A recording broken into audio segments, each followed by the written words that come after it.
I'm dating coach Hayley Quinn, and in this short video, I'm going to be telling you why it's often better to have no options than a bad option.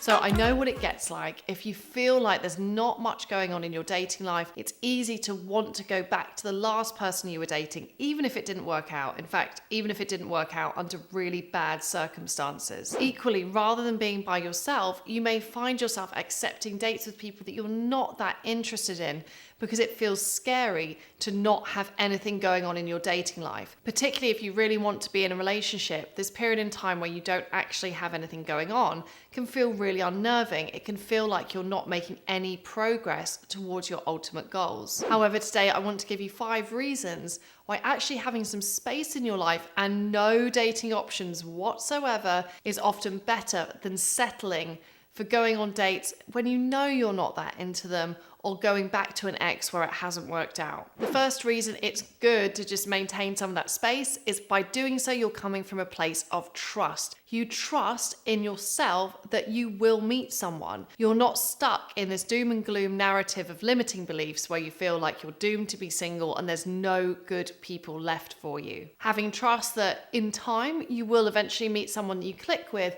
sends a really positive message to yourself about your dating life and helps to reinforce a more positive belief about what dating is going to hold for you. The second reason you should have no options instead of a lousy option is because when you have no options, it gives you an opportunity to redirect that energy into all the other areas of your life that you can look at. This could be that you start a new business project, that you get a little bit fitter, that you reconnect with friends, you reconnect with family members, you make new friends.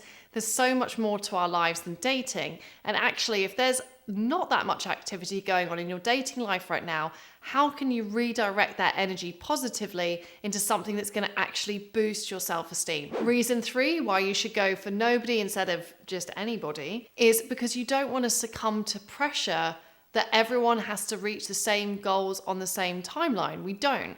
First of all, there's more than one way to be happy. Being in a relationship certainly isn't the only goal that people can have in their lives, and not the only way that people can experience happiness. So don't trick yourself into thinking that you should have arrived somewhere on a particular time frame. You don't have to. It's not a race to gain all this stuff in your life. In fact, spending time by yourself can be one of the most valuable experiences you can go through, not only to meet someone who's really well matched with you one day, but also for your own personal development. Reason 4, and this is a big one, is if you sink time into the wrong options, often your dating experiences won't be that positive. You may in fact find that they lower your self-esteem, that you find them demotivating, that you regret spending time with someone who you knew you weren't really connected to. When this happens, not only does it waste your time, but it also creates more negative expectations for you and your dating life. So save your time and also save your self-esteem and your motivation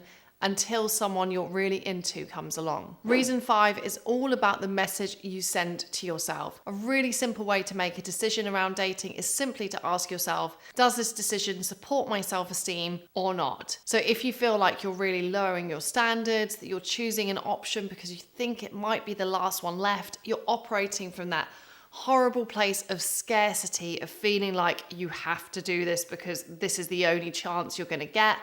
We really need to work out of that mindset and into a place where you recognize there's in fact loads of incredible people out there, lots of people who want the same things. Maybe right now you have to be a little bit patient and focus on other areas of your life, but remember, retain that trust in yourself that this is going to happen for you. If you want a bit more self-esteem boosting dating advice, please head over to hayleyquinn.com/real love.